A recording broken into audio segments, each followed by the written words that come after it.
Hi everyone, this is Santosh sir and welcome back, and this video is on assignments or TMA of MCO01.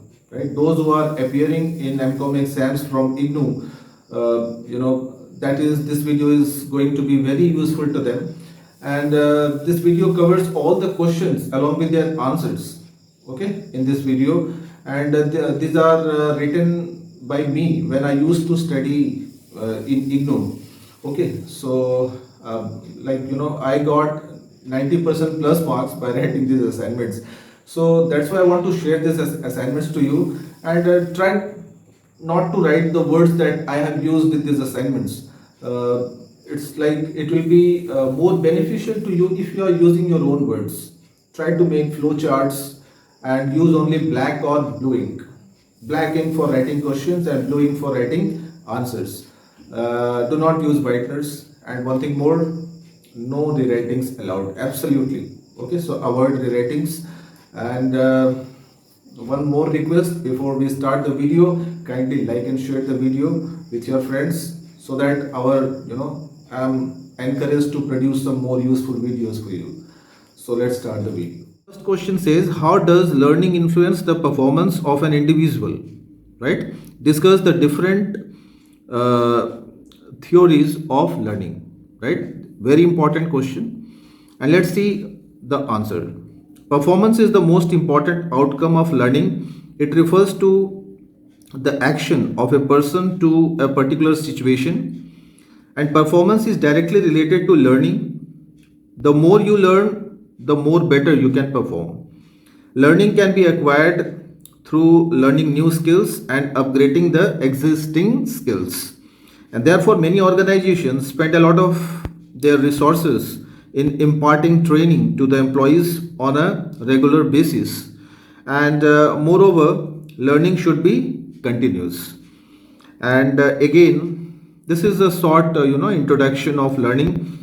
Then there are many factors which influence the performance of the employees, and these include ability, role perception, motivation, and situational contingencies.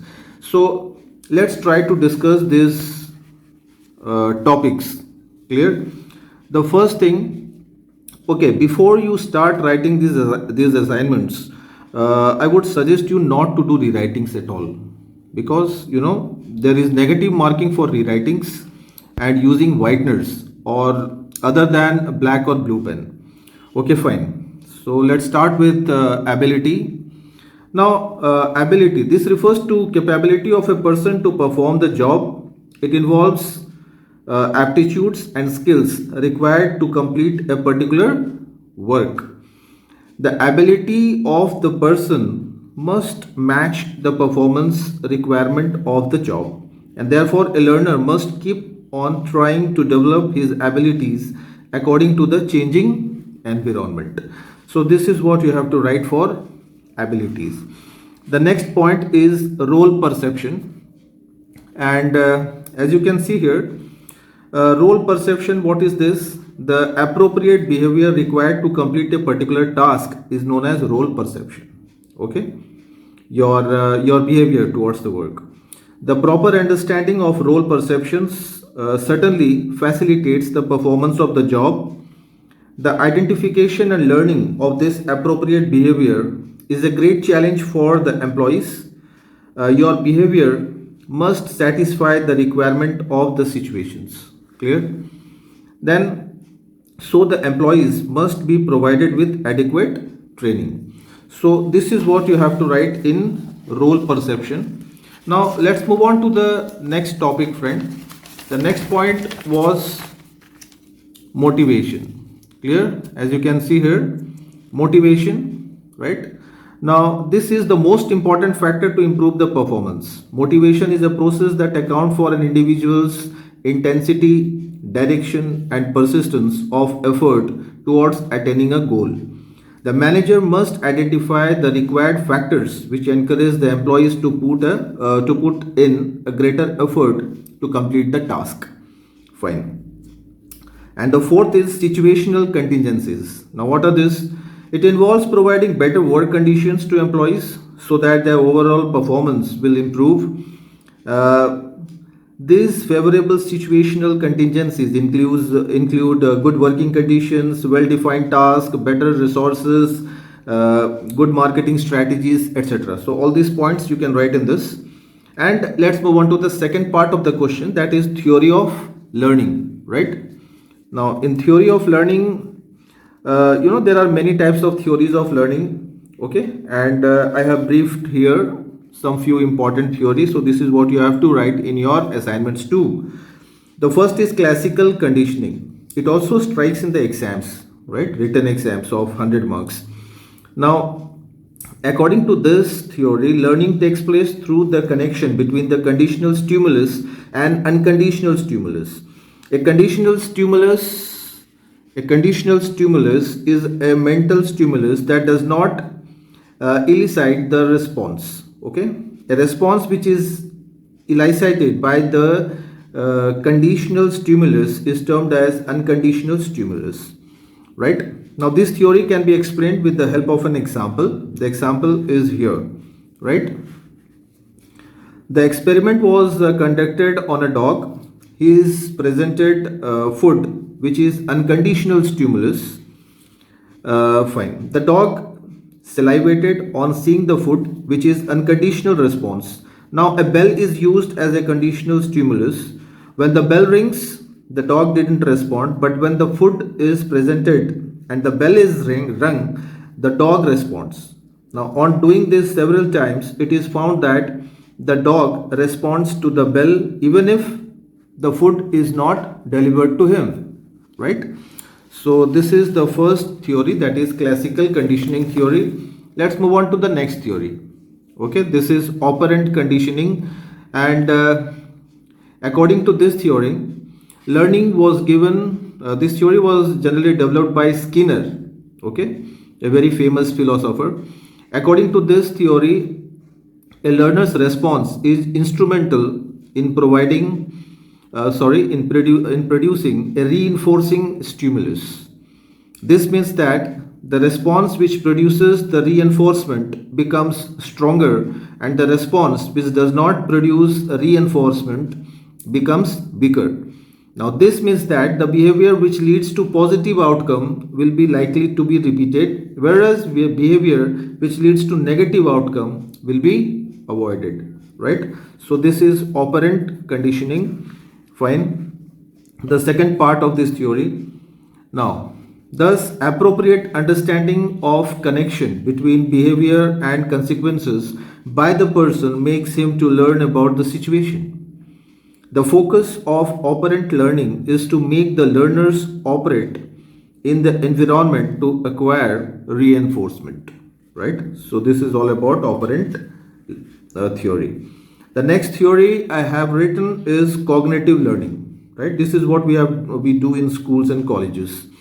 This theory is propounded by Tolman, right? According to this theory, learning takes place by thinking about the problem from insight of the individual and from integrating different cues and pieces of information. Okay? Gathering informations plays an important role.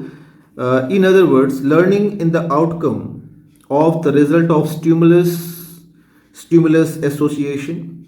Here two stimuli are repeatedly paired. The presentation of one stimulus arouses an image, idea, and some process representing the second stimulus even if it is not presented. So this is about cognitive. And the fourth theory is social learning. Now, according to this theory, people learn through observations and direct experience. It focuses on interaction among cognitive, behavioral, and environmental factors. People learn by observing others' behavior.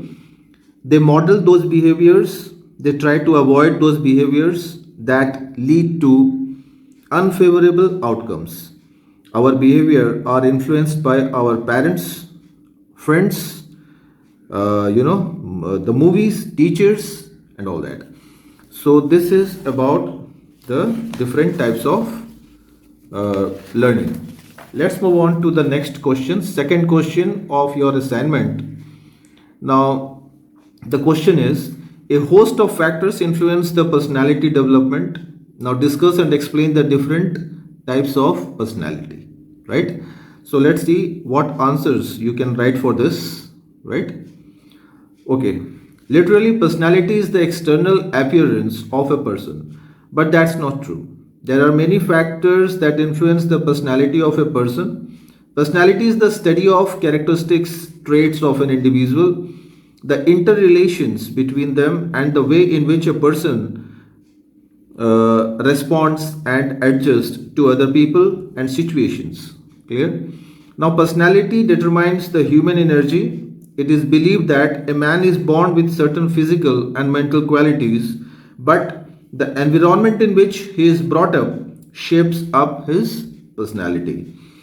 Now, let's move on to the different types of personality, right? Now, there are different factors which influence the personality, like first biological factors, then family factors, environmental factors, and situational factors. So, let's start with the first factor. Now, these factors are related to human bodies such as heredity, brain, and physical features. And again, biological factors are divided into different types, right? What are those? The first one, heredity. It refers to those qualities transmitted by the parents to the next generation. Clear? These factors include physical stature, facial attractiveness, gender, color of skin, hair and eyeballs, temperament, skills, abilities, intelligence, energy levels, all these things. So these are generally flows from heredity, from your parents to you. The second one comes brain. Now, structure and composition of brain plays an important role in shaping personality. Brain is influenced by biological factors. Clear?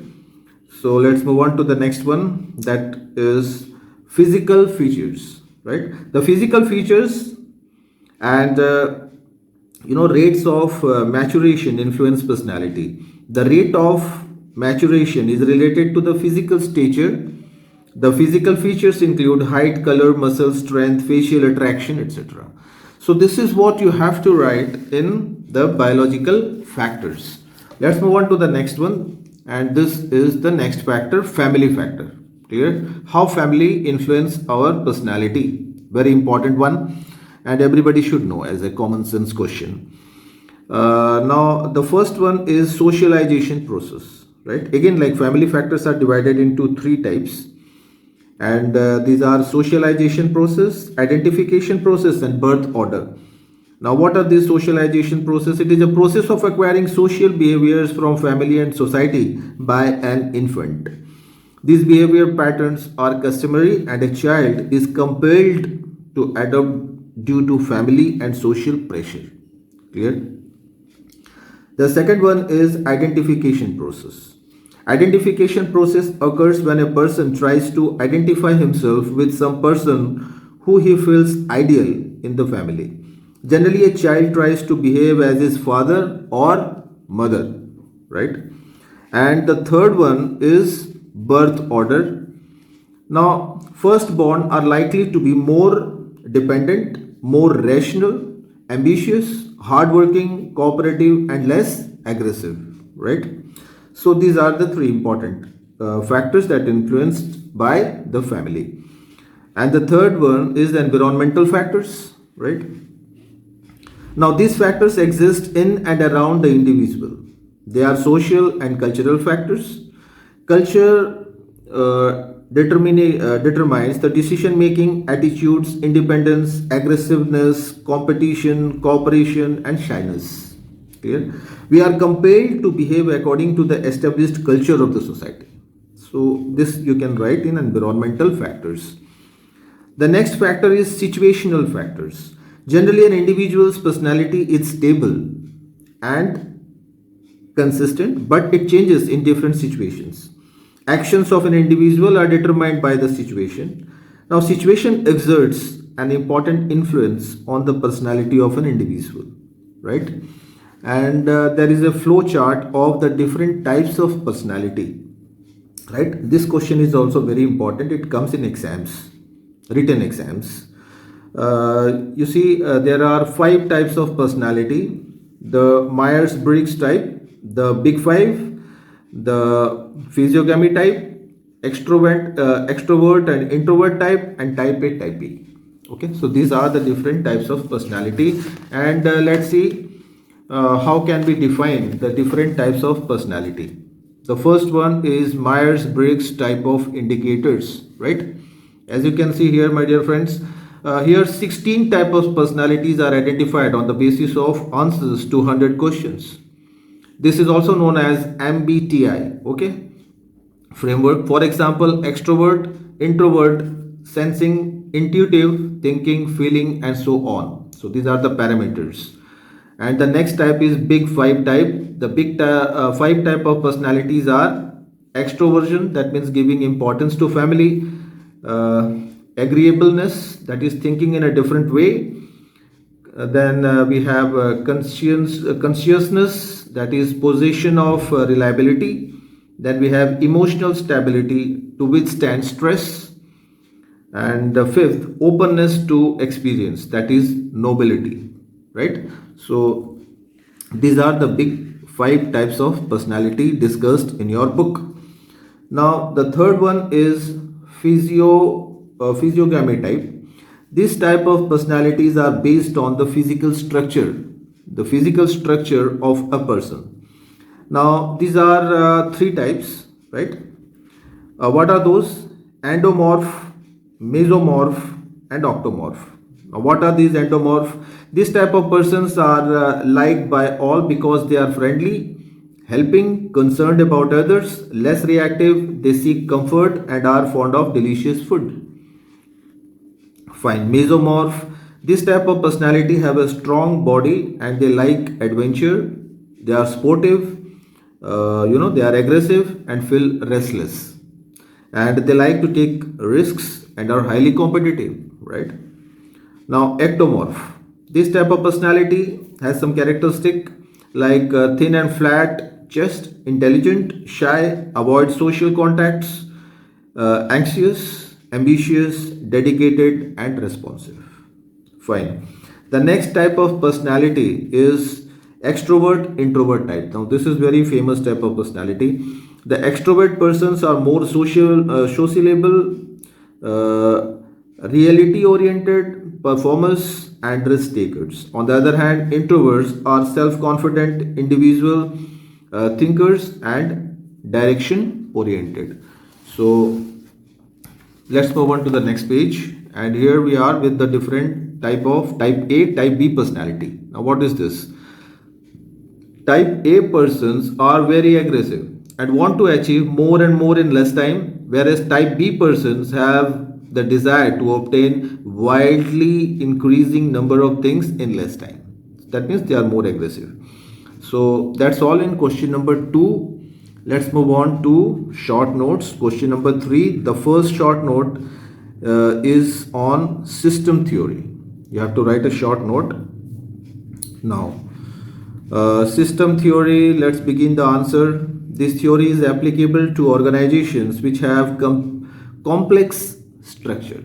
According to this theory, an organization survives and grows by drawing inputs from environment which are processed internally to produce its output. A system may be defined as a set of interdependent parts for performing an organized unit. Now these parts interact with each other and are interdependent. The theory has the following features. Now what are the features? A system is a group of interrelated but separate elements. The arrangement of all the elements must be orderly. There must be proper communication among the elements. And the fourth, the interaction should lead to achieve goals. So these are the main features of system theory. Then we have little bit more on system theory. Inputs are materials, information and energy flowing into the organization. The outputs are products, services and satisfaction provided by the organization. The organization transforms input into variety of outputs. So this is basically based on inputs and output. Your performance, what you put and what you get. Okay, fine. This is the second one. The second short note, and that is the process of perception. Perception itself is a very important chapter. Now, this is the model of perception. It has 4 stages. In stage 1, we have perceptual inputs of stimuli information. Stage 2, perceptual mechanism. Stage 3, perceptual outputs. And stage 4, pattern of behavior. So this is what you have to do. Drawing will make your teachers happy. So draw more and more of flowcharts in your assignments and in the examination too. Very important one. Okay, let's discuss about stage 1. This stage describes perceptual inputs like information, objects, events, people, etc. Stage 2, it describes perceptual mechanisms. It involves 3 processes of selecting, organizing, and interpreting the stimuli. It transforms perceptual inputs into outputs. Stage 3. It describes perceptual outputs such as attitudes, opinions, feelings, values, and actions.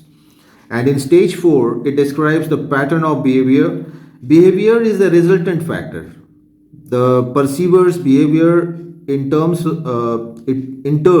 generates responses and give rise to a new set of inputs. Okay, fine. Now write the conclusion. As it is clear from the above chart that stage 1 and 4 are simple, but stage 2 and 3 are a little bit complex and need insights. So this is what you have to write in short notes number 2. Next short note is on work related attitudes. Clear? Let's see what I have written for this. Organizational behavior is concerned with work related attitudes. There are 3 work related attitudes. The first one, job satisfaction. Second, job involvement. And third, organizational commitment. Right? So let's discuss this. The various attitudes people hold towards their jobs are referred to as job satisfaction. It is individuals' cognitive, affective, and evaluating the actions towards their jobs. The second one is job involvement. It indicates how far individuals identify themselves with the job and whether outcome of the work is attached to self-worth, right? And the third is organizational commitment. It explains how people feel towards their organization.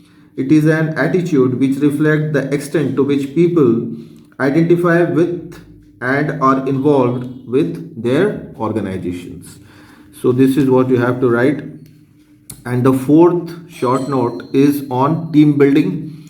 Team building is an attempt to assist the work group to identify, diagnose and solve its own problems. In fact, groups develop their own norms of behavior which influence individual and group behavior. Organization is perceived as a system of interlocking groups.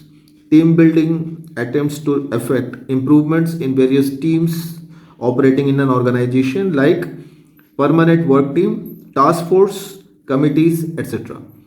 Now, team building activities focus on diagnosis, task achievement, team relationship, and organizational process. Here, the team members gather and discuss problems relating to their task performances. It takes frank and fearless discussions, right? In the team building exercises, and members contribute information concerning their individual perception of issues, problems, and task relationship. Subsequently, there is agreement for forthcoming of these problems.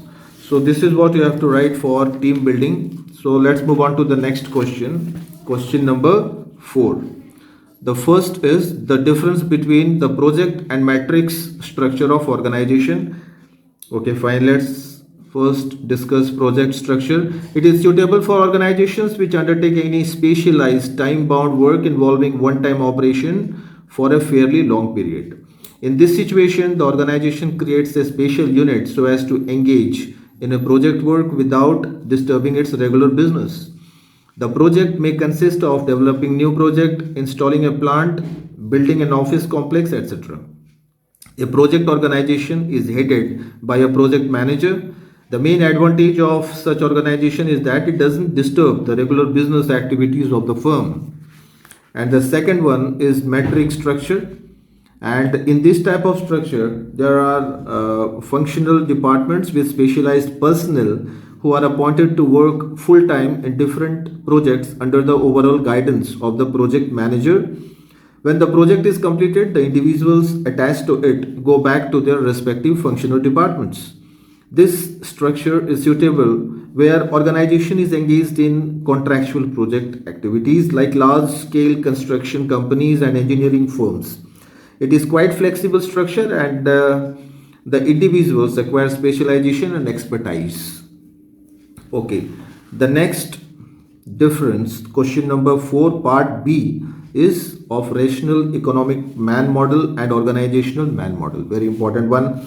Now, according to rational economic man model, an individual makes a balance between cost and benefits of his actions. This is the oldest model of men. He is more concerned with calculation of values for his efforts in terms of economic rewards. Let's move on to the next page. Let's continue. And maximizing it. The economic rewards regulates his behavior.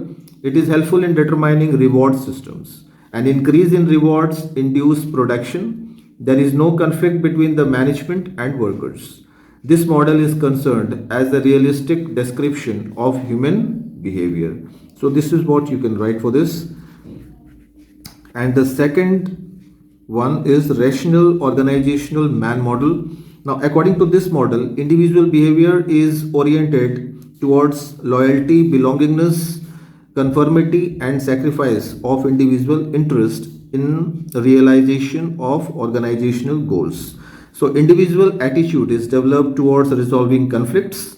It is helpful in creation of an organizational structure to provide satisfaction to individuals. Communication is open and controls are based on self-controls rather than the fact controls. So this is all about question number 4, part B. Let's move on to question number 4, part C, the difference between Maslow's and Hertzberg's motivation theory. Now I have drawn a table for this, Maslow's need hierarchy and Hertzberg's two-factor theory. The first point, the nature of his theory is descriptive, and in Hertzberg's, his nature of theory is prescriptive. Second, he arranged all the needs in a proper sequence, order. He doesn't arrange in a proper order. And the third, it shows unsatisfied needs causes behavior and behavior causes performance. And Hertzberg's, he proves that satisfied needs cause performance. So just opposite of that. Fine. So let's move on to the next one. Some more points to follow in the difference, that here satisfied needs is not a motivator, and here higher order needs are the motivators, right? In this theory, like this is Maslow's one. In this theory, pay and financial benefits are the motivators, but here in this theory, financial benefits are not motivators. So like that you have to write. And let's move on to question number 4D. Okay, distinguish between job enrichment and job enlargement. Fine, very important question. It also comes in the exams. Job enlargement refers to making the job with a variety of tasks. Job enlargement is the horizontal expansion of jobs to include more variety of tasks within the scope of the job.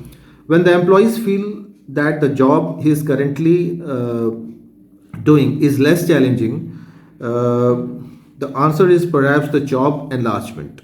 Its benefits are reduction in boredom, okay, using skills and improving efficiency, etc. On the other hand, job enrichment is the vertical expansion of jobs. It is concerned with designing jobs that include a greater variety of work content, requires a higher level of knowledge and skill, give workers more autonomy and responsibility in terms of planning, directing and controlling their own performance, and providing the opportunity for personal growth and expansion of the workers. So this is, let's move on to the comment section, that is question number 5. First, comment briefly on the impact of departmentation is a delineation of executive responsibilities and a grouping of operating activities. So let's see what I have written for this. Departmentation is the process of grouping activities of an organization into different departments, and the most important impacts are, it leads to specialization. Okay, you can expand this. Then it helps in effective management. It helps the management to control. It is easy to fix the responsibility of the employees. It increases the efficiency of each department. Then it helps the managerial skill. So all these points you can develop, you can write by your own. Fine. So let's move on to question number 5, part B. Comment on attribution is an important concept for understanding perception. Now, attribution is an important concept for understanding perception because it is related to judging the causes of others' behavior. Attribution determines our perception. Accurate attribution leads to accurate perception, and theory of attribution describes an individual's behavior, and causes for such behavior may be internal or external. Internal causes are under personal control, whereas external are beyond their control. So this is what you can write for this. And let's move on to the next comment, and that is, stress is both negative and positive. Now, what is stress? Stress has both positive and negative consequences, right? But negative effects are more than the positive effects, right? The positive form of stress is known as eustress, right? Exstress. It helps in development of people. It enhances job performance, leads to excellence, provides impetus to work hard and perform better. The job involves creativity, interpersonal communication, and certain managerial jobs are benefited by stress. It stimulates body and increases reactivity. Okay, so thus individuals performs task better and in a rapid way, in a quick way. On the other hand, stress has a negative impact too. We can classify this into physiological factors, psychological behavior, organizational effect.